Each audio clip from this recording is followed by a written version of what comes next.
Welcome to Cybersecurity Under Pressure. Real attacks, real lessons. Every breach starts with something small.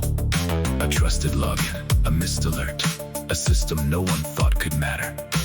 Here, we follow the incident. How it began, how it moved, what broke under pressure, and what security engineering and business teams should learn before the next one. Because the next attack will not wait for a perfect plan. Now, let's follow the evidence.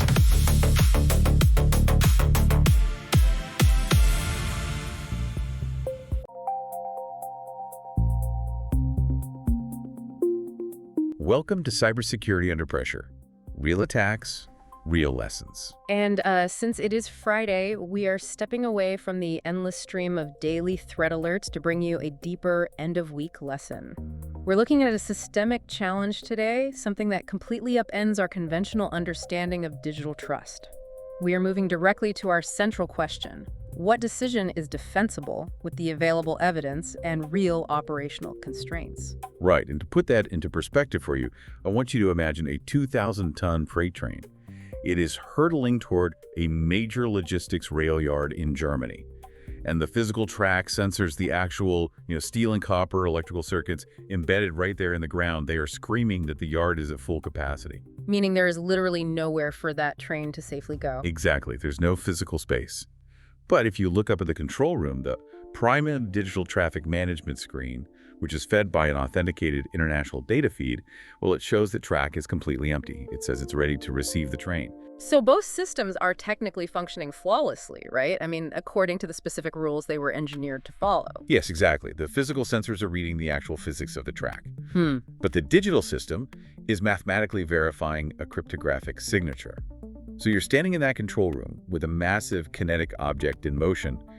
Which reality do you trust? Man, that contradiction, that is the absolute core of the problem facing the European rail sector today, because you are looking at an industry undergoing arguably the most massive digital transformation in its entire history. Oh, without a doubt, it's a fundamental rewiring. Yeah, it's not simply an upgrade of legacy enterprise software. This is a rewiring of international transport, and it is being aggressively mandated by the new telematics applications TSI, that is Regulation EU 226253 for those keeping track. Right, because for decades, the friction in European rail wasn't just physical track gauges, it was information silos. Exactly. A train crossing from, say, France into Germany or Italy effectively had to just hand over its paperwork at the border, which leads to massive inefficiencies in single wagon load traffic and international freight. But the telematics TSI tears down those digital borders. It enforces a strict mandate for mandatory API-driven data sharing across all member states.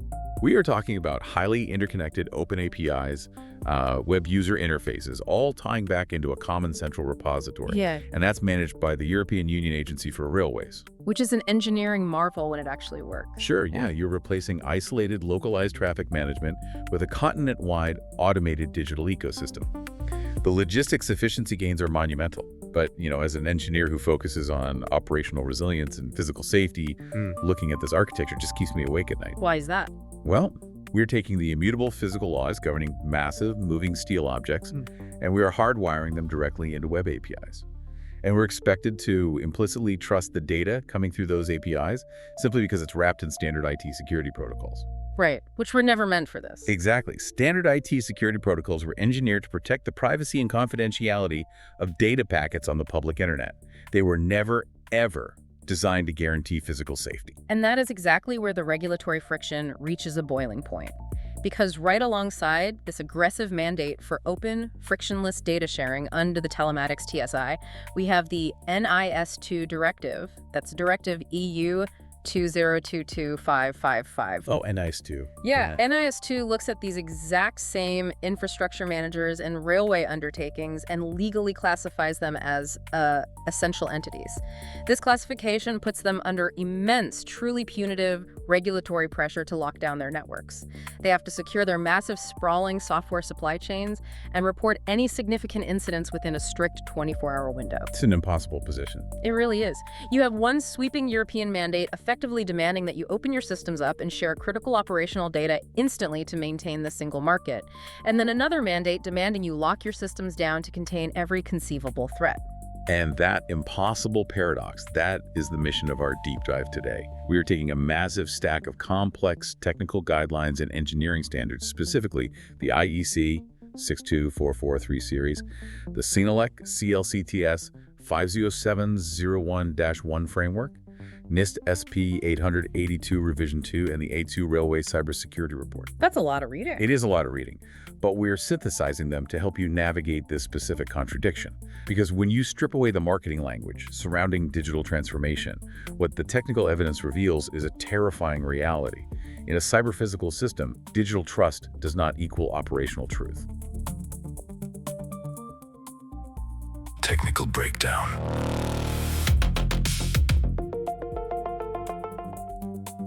So to understand what is really happening underneath, let's get into the technical breakdown. Right, so if we dive into the findings from NIST SP 882 Revision 2, which is the Guide to Industrial Control System Security, you immediately collide with the foundational limitation of modern IT security. It's the paradox of authentication versus data integrity. Which is a crucial distinction. It is. When you build an enterprise API, the gold standard for securing that connection is Public Key Infrastructure, or PKI. Yeah. You issue cryptographic certificates. And the telematics TSI doesn't just recommend this, it explicitly mandates it. Yeah, if you look at Appendix C, Index 106 of the regulation, it legally requires the use of PKI for these mandatory message exchanges. Right. Which makes perfect sense if you are viewing the problem strictly through the lens of enterprise IT. I mean, think about what PKI actually accomplishes. Okay, walk us through it. So when an infrastructure manager's API gateway in Germany receives a digital call from a freight operator's server in Italy declaring, train 405 is loaded and ready to depart, the receiving server performs a complex mathematical operation. It checks the cryptographic signature attached to that message against a trusted certificate authority. Right, it does the math. Exactly. If the math checks out, the IT system definitively authenticates the message. It logs an event saying, basically, we have mathematical proof that this data packet originated from the Italian freight operator's private key, and the data payload was not tampered with while crossing the public internet. And then it just lets it in. Yep. The firewall lets it through, the database updates, and the automated scheduling algorithm begins moving assets based on that information. The IT security appliance did exactly what it was engineered to do. It did. It really did. But what NIST SP 882 makes painstakingly clear is that PKI only proves the identity of the sender. It proves who sent the data. It does absolutely nothing to prove whether the contents of the message are physically accurate, contextually safe, or well-rooted in reality. Right, because it's just math. It's just a mathematical function. Yeah. Asymmetric cryptography cannot look out a physical window to verify if train 405 actually has an engine attached to it, or if it is currently derailed in the switching yard somewhere. It proves the messenger is who they claim to be. It provides zero guarantees about the truthfulness of the message itself. And this is the exact vulnerability gap that attackers are currently exploiting. The AOISU Railway Cybersecurity Report actually spends significant time dissecting this. AOISU analyzed the telematics subsystem and highlighted what they call telematics data integrity gaps. Those gaps are terrifying from an engineering perspective. Oh, absolutely. The report maps out a major shift in the attacker paradigm. Like 10 years ago, a sophisticated attacker might have tried to breach the physical perimeter of a rail network to deploy custom malware onto a proprietary track switching device. Break the window, essentially. Right. But today, why would they burn a multi-million-dollar zero-day exploit on a hardened operational technology endpoint when the regulation itself has built a digitally trusted pathway directly to the core systems? They wouldn't. Exactly. The attacker doesn't need to break the AES encryption. They don't need to crack the mathematics of PKI. They just need to steal the credential. And stealing a credential is a vastly simpler operational undertaking. I mean, it's not even close. Infinitely simpler. The attacker targets the identity provider, or more likely, they target the soft underbelly of the supplier dependency chain. The telematics TSI forces interconnectivity across thousands of entities.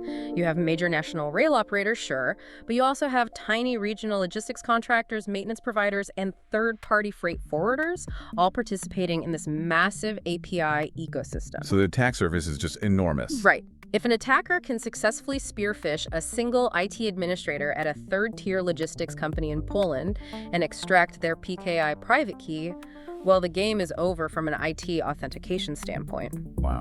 Yeah, the attacker can now generate perfectly authenticated, cryptographically valid data payloads. They can feed digitally signed lies directly into the Central European Railway API, and because the receiving system is fundamentally engineered to trust the mathematical signature, it will just swallow the lie whole and automate physical processes based on it. Let's contextualize the sheer scale of the attack surface this creates, though. Because under point 2.5.2 of the regulation, which governs the train-ready status, and point 2.6.1, which governs train traffic data, the TSI mandates real-time peer-to-peer message exchanges for a specific data structure. This is known as the train running information message. And this is not an often system. No, not at all. Railway undertakings and infrastructure managers are legally compelled to continuously stream this data. It's to ensure the frictionless cross-border traffic that the European Union demands. They're doing this using standardized open APIs connected to that common central repository managed by the European Union Agency for Railways, or ERA. Right, and to make this vast array of heterogeneous systems communicate, the regulation enforces compliance with the ERA ontology. The ERA ontology is a fascinating piece of engineering standardization, actually. An ontology, in software architecture, is essentially a highly structured, universally agreed-upon machine-readable data dictionary. So everyone speaks the same language. Exactly. Before this, a system in France might define a delay differently than a system in Austria. The ERA ontology forces every single computer in the European rail network to speak the exact same, highly structured language. It strictly defines the attributes of a train, the parameters of a service facility, the syntax for a wagon load. It ensures seamless interoperability. But look at the ERA ontology from the perspective of an advanced persistent threat group. The European Union has just publicly published a perfectly documented, exhaustive, standardized map of how to format a malicious payload. Oh, it's a gift to them. It really is. You no longer have to spend months doing reconnaissance to figure out proprietary data structures or, reverse engineer legacy protocols. The ontology gives you the exact JSON or XML schema required to interact with the core traffic management systems of an entire continent. And it's all public. Yes. Combine this with the fact that the mandate requires certain public operational data to be shared under open licenses, like Creative Commons 4.0 or the EU Public License 1.2, and you have an incredibly target-rich, thoroughly mapped environment. The attacker has the blueprint. All they need is the key, which, as we discussed, they acquire by compromising a weak link in the supply chain. Which brings us back to the intersection of the Operations and Traffic Management TSI, the OPE TSI and the Control Command, and Signaling TSI, the CCS TSI. These frameworks utilize specific dialing codes to dictate train readiness. Right, the dialing codes. Yeah, so if an attacker possesses a stolen credential and perfectly formats their payload using the ERA ontology, they can inject false dialing codes right into the API stream. They can programmatically declare that 50 critical freight trains are suddenly not ready. Or, much more dangerously, they can inject false train-ready statuses for trains that are actively undergoing maintenance. The result of that is just automated, cascading chaos. Modern multi-network capacity allocation isn't run by humans moving pins on a map anymore. It is governed by highly optimized scheduling algorithms. Right.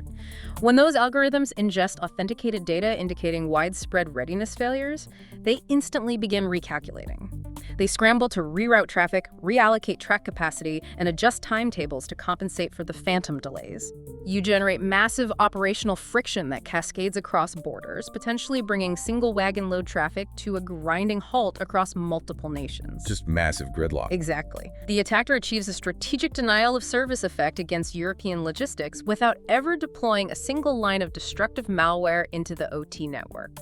As an engineer, this is where the architecture feels fundamentally flawed to me. If I'm an OT control room operator monitoring physical track circuits like actual axle counters that physically register the magnetic mass of a train wheel passing over them, and my physical instruments indicate a track block is occupied. Right, the physics say it's full. Yes, but my primary IT dashboard is overriding that because it received an authenticated API message saying the track is clear. How do I reconcile that? The entire point of the telematics TSI was to automate these workflows based on these digital inputs. We have engineered a system that subordinates physical reality to digital identity. It is the ultimate clash between IT identity and OT physics. In an enterprise IT environment, if the firewall, the intrusion detection system, and the API gateway all mathematically validate the signature, the data is trusted. The system updates the database, the IT security stack functioned perfectly. It detected no anomalies because the anomaly isn't in the math. The anomaly is in the physics. And OT physics does not care about your valid PKI certificate. If the IT system insists a track is clear because a perfectly signed API message declared it so, and an automated signaling system routes a physical freight train onto that track, the physical reality of the locomotive already sitting there will assert itself violently. The IT system is mathematically correct, but operationally fatally wrong. Operational decisions.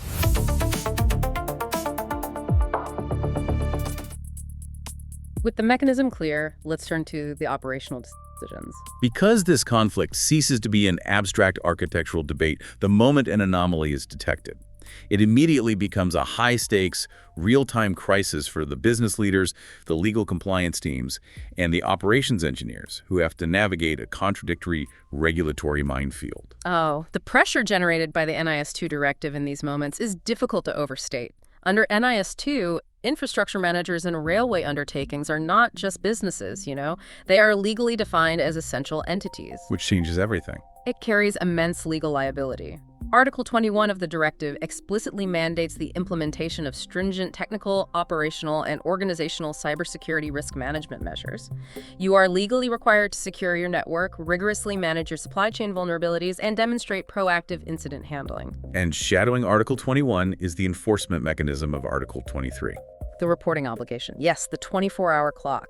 If your security operations center detects a significant incident, or even an anomaly that crosses the threshold of a potential significant incident, Article 23 demands that you issue an early warning to your national competent authority, or the designated Computer Security Incident Response Team, the CSRT, within 24 hours. 24 hours is nothing in an incident response scenario. It's basically instantaneous. The regulatory instinct, the reflex trained into every chief information security officer by frameworks like NIS2, is immediate containment. If you see compromised, highly anomalous data flooding your API gateway from an external partner, standard IT incident response dictates that you isolated the threat. You cut the connection. You shut down the API to stop the bleeding, protect the core network, and begin forensic analysis. But in this highly integrated rail environment, containing the threat creates a business paradox that threatens to collapse the entire operation. How so? Well, if the CSO pulls the plug on that API to satisfy the security containment demands of NIS2, they instantly violate the core mandate of the telematics TSI. Oh. The TSI legally requires seamless, non-discriminatory automated data sharing to facilitate the single European rail market. That API is the digital backbone for capacity allocation and cross-border freight movement. Severing the API doesn't just stop the malicious traffic, it stops the flow of all international freight data. You basically blind the scheduling system. You completely blind them. Shutting the API down to contain a cyber threat places you in violation of the TSI.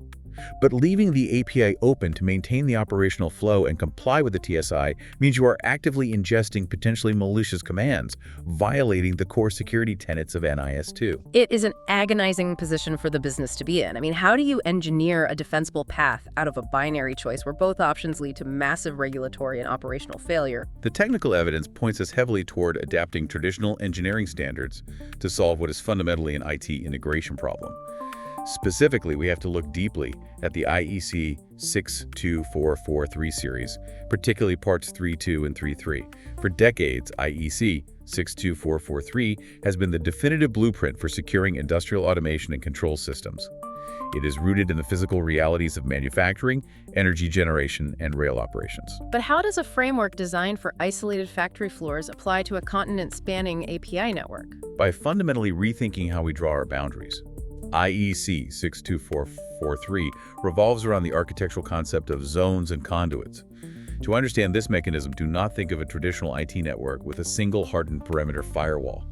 Think of the internal architecture of a deep-sea submarine. Okay, a submarine. Yeah, a submarine isn't just one hollow tube, right? It is partitioned into numerous discrete watertight compartments. If the hull is breached in the forward torpedo room, the water doesn't flood the entire ship. The crew immediately seals the heavy steel bulkheads, the conduits isolating the compromised zone. Right, so the rest of the ship survives. Exactly. The rest of the submarine remains intact, buoyant, and the engines in the aft compartment continue to function.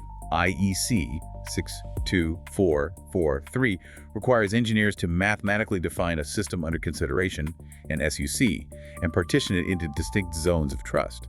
The network pathways connecting these zones are the conduits. Applying the submarine analogy to the European rail network really highlights the scale of the challenge here, because the telematics TSI effectively mandates that the external bulkhead doors must remain welded open to allow continuous data flow. The entire continent's rail network is legally required to act as a massive shared digital conduit.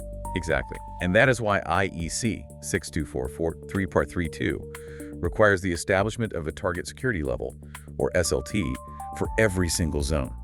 If you have an external API gateway zone constantly receiving massive volumes of mandated data from international partners, and that gateway feeds directly into your highly sensitive capacity allocation zone, you cannot have a flat architecture. You need something in between. You must engineer robust control models within the conduit connecting them.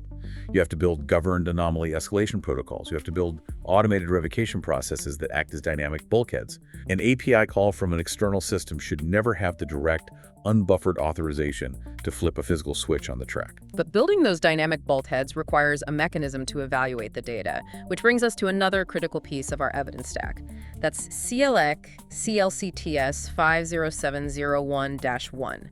This is a technical specification explicitly tailored for railway applications and their specific cybersecurity challenges. CLEC 50701-1 is arguably the most vital blueprint we have for resolving the IT and OT paradox. The core architectural philosophy embedded in this standard is the absolute, uncompromising separation of detection from decision-making in operational technology environments. How does that look in practice? We need to look closely at how this functions mechanically. Think of the fly-by-wire system in a modern commercial aircraft. The aircraft is covered in external sensors measuring airspeed, angle of attack, and barometric pressure. These sensors represent the detection layer. If a sensor suddenly detects a drastic, anomalous drop in airspeed, it flags a stall warning. It has successfully detected an anomaly. But the sensor itself doesn't automatically throw the aircraft into a violent dive to recover airspeed. Precisely.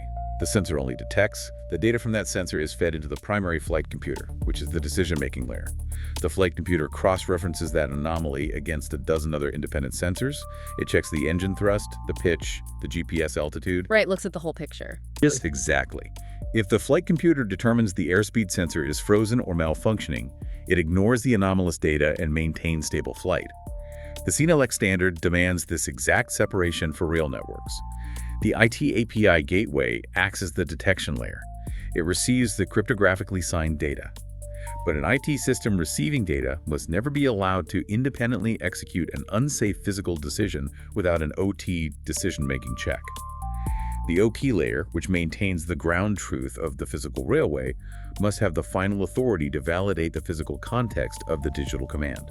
Okay, the engineering logic is sound, but we have to aggressively challenge the feasibility of strictly applying CLEC and IEC frameworks within the highly specific regulatory environment we are discussing. Right. Look at Article 5 of the Telematics TSI.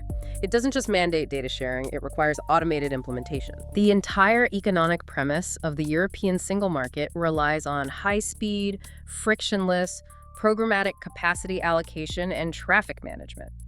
We are talking about thousands of API calls per second across Europe.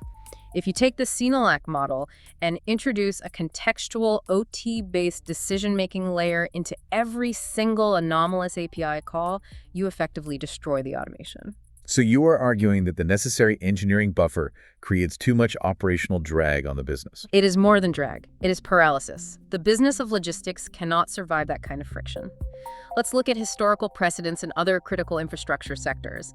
Look at the Colonial Pipeline ransomware incident in the United States. Oh, that's a great example. Right. The attackers breached the IT billing network. They never touched the operational technology controlling the actual pipeline valves and pumps.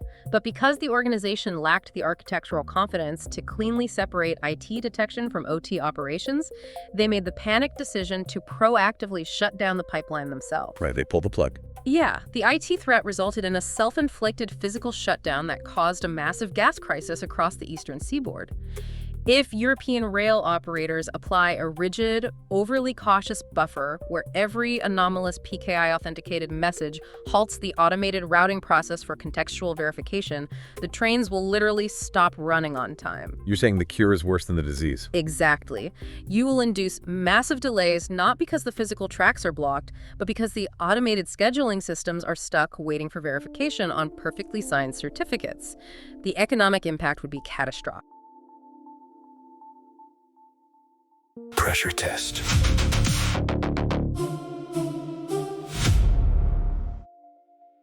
That sounds reasonable in principle, but now let's put it under real constraints with the pressure test. This is where we force a decision. Let's establish the scenario. It is 3:00 a.m. on a Friday.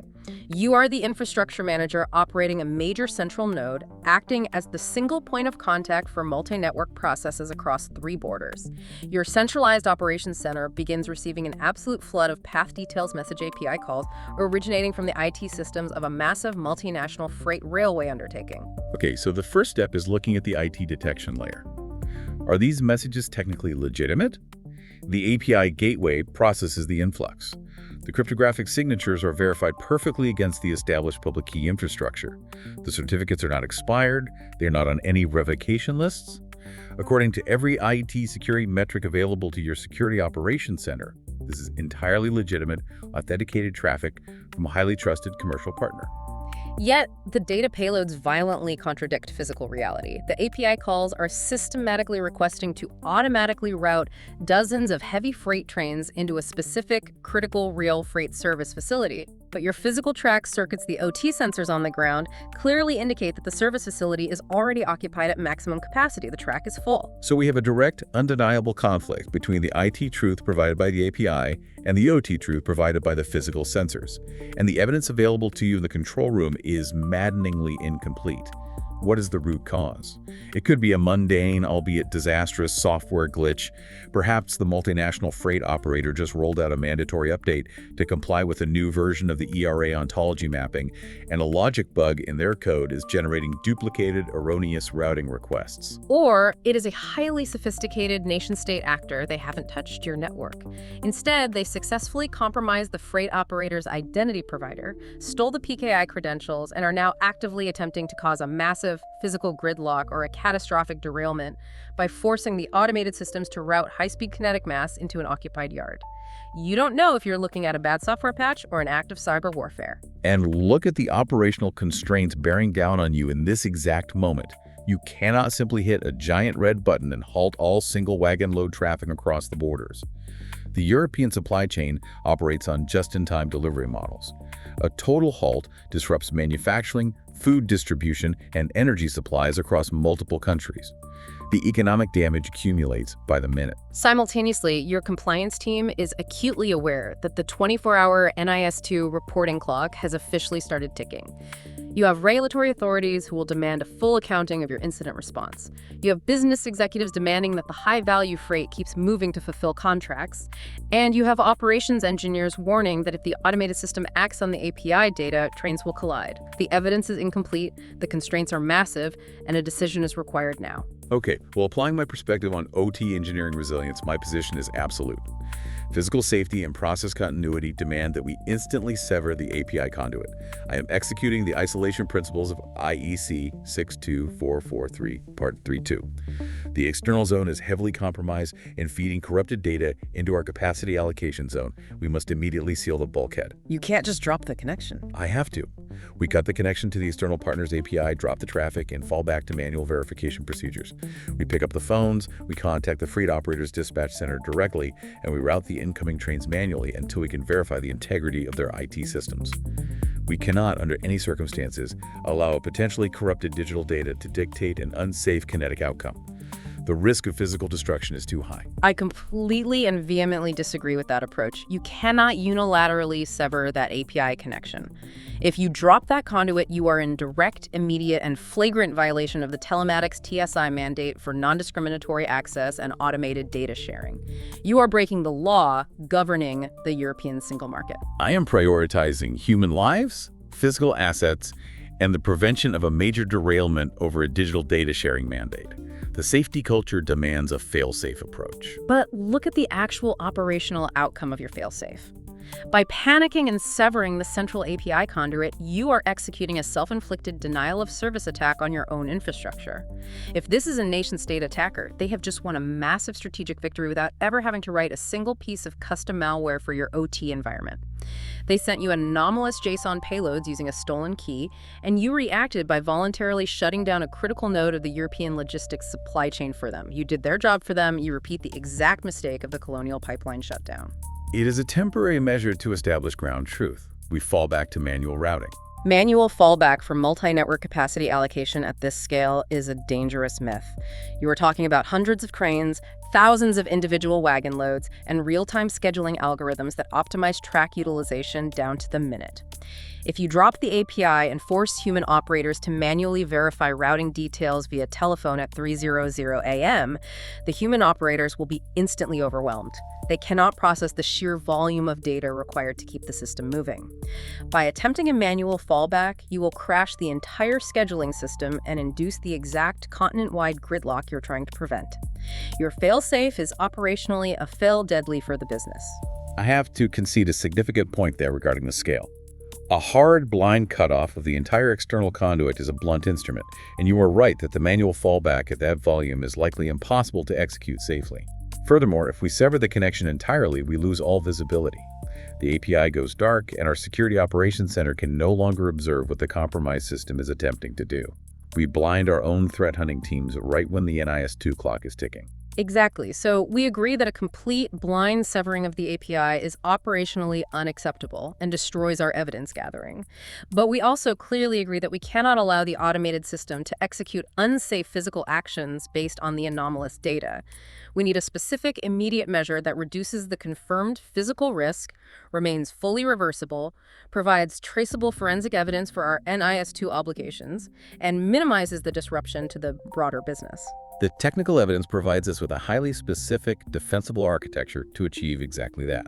We need to look closely at the advanced application of NIST SP 882 Revision 2. The solution is the implementation of a semantic validation layer. Let's explain the mechanics of this concept in deep detail, because this is the critical innovation required to bridge the dangerous gap between IT trust and OT truth. In standard enterprise IT, validation is almost entirely syntactic. The system asks, is the data payload formatted correctly according to the XML schema? Is the timestamp valid? Is the cryptographic signature mathematically sound? If yes, it passes. Semantic validation is fundamentally different. Semantic validation means evaluating the actual meaning of the data against the immutable physical laws of the operational environment. Mechanically, how does a semantic validation layer function during our 3.00 AM crisis? Crucially, the external API connection remains entirely open. We do not seal the bulkhead. We continue to receive the flood of path details message calls. This satisfies the strict legal requirements of the telematics TSI mandate for continuous automated data sharing, and it avoids the self-inflicted denial of service that would crash the scheduling network. The business keeps running. But we prevent the malicious commands from reaching the physical layer. Yes, exactly. Before any incoming mathematically authenticated API payload is allowed to interface with the core OT traffic management system, the system that actually throws the switches and clears the signals, it must pass through the semantic validation layer. This layer is an automated engineering buffer. It intercepts the API request to route the train into the yard, and it rapidly cross-references that request against the live ground truth data provided by the physical track circuits and interlocking systems. It asks the physical infrastructure. The IT system is demanding we route a train into track 4. Is track 4 actually empty and safe to enter? And when the semantic logic fails, when the OT track sensors confirm the yard is at full capacity, directly contradicting the authenticated API command, the response is highly targeted. The system does not panic and drop the entire network connection. Instead, it precisely quarantines those specific anomalous JSON payloads. It flags the contradictory commands and shunts them into an automated fallback state, exactly as outlined in the control models of IEC 62443. This architecture is incredibly powerful because it achieves graceful degradation. Safe, semantically validated traffic continues to flow seamlessly. If the Italian freight operator sends a perfectly valid request for an empty, available track in a different sector, the semantic validation layer confirms the physical reality and passes the command through without delay. We successfully isolate the anomaly without isolating the entire European business model. And from the perspective of regulatory defensibility and incident response, this is a massive win. Because the API remains open and actively receiving the malicious or erroneous requests, your security teams are gathering a continuous, highly detailed, and traceable log of the anomalous behavior. You capture the payloads, the routing attempts, the frequency. You package all of that forensic intelligence into your 24-hour NIS2 report, demonstrating to the regulators that you not only contained the physical threat without violating the TSI, but you also maintained operational visibility. Key takeaways.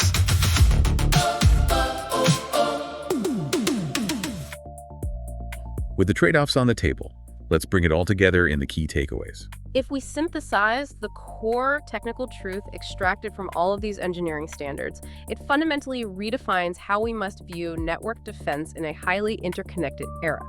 Cryptographic authentication proves identity. It does not prove integrity. PKI and robust IT security stacks are absolutely essential, but in the cyber-physical world, a perfectly authenticated, mathematically sound message from a highly trusted commercial partner can still cause a catastrophic physical event if the actual contents of that message are not semantically validated against the physical reality of the environment. And from the perspective of operational resilience and business strategy, we have to recognize that compliance can no longer be treated as a binary checklist. When your organization is squeezed between aggressive data sharing mandates designed to foster economic efficiency, like the telematics TSI, and stringent punitive security mandates demanding threat containment, like NIS2, you have to engineer your way out of the paradox. You cannot rely on binary up or down, open or closed security responses. The instinct to simply unplug the router is operationally dead. We must proactively engineer systems capable of graceful degradation, where we can isolate toxic data streams while accepting and managing traceable residual risk to keep the core business functioning. This elevates frameworks like Synelic CLCTS 507 Arrow 1-1 and the IEC 62443 series from mere compliance exercises into essential survival guides. They provide the actual engineering blueprints required to separate IT anomaly detection from OT physical decision-making. They give us the architectural vocabulary to build that critical semantic validation layer. And why does this deep dive matter to you, regardless of your industry? Because as our global critical infrastructure, not just European rail networks, but power grids, municipal water treatment facilities, and advanced manufacturing floors becomes entirely API-driven and seamlessly interconnected, traditional network perimeters dissolve. The final definitive line of defense is no longer the firewall. The final line of defense is ensuring that the digital commands being executed by your automated systems actually match the immutable physical laws of reality. So, as we've seen today, a railway API can be perfectly authenticated and still deliver operationally wrong data. Defensible security decisions in this new landscape aren't made by choosing between the rigid rules of IT security and the unyielding physics of OT environments. They're made by deliberately engineering a semantic bridge between the two. And it leaves me with this final provocative thought for you to explore within your own operations. If you look closely at the architecture of your organization right now, how many critical automated APIs are implicitly trusted by your physical systems simply because they logged in with the correct cryptographic key, without anyone or anything stopping to ask if the data they are delivering actually makes physical sense? Thank you for spending a part of your Friday with us. We know how valuable your time is at the end of a long week. Thanks for listening to Cybersecurity Under Pressure. Real attacks, real lessons. Have a great weekend, and we will be back with a new deep dive next week.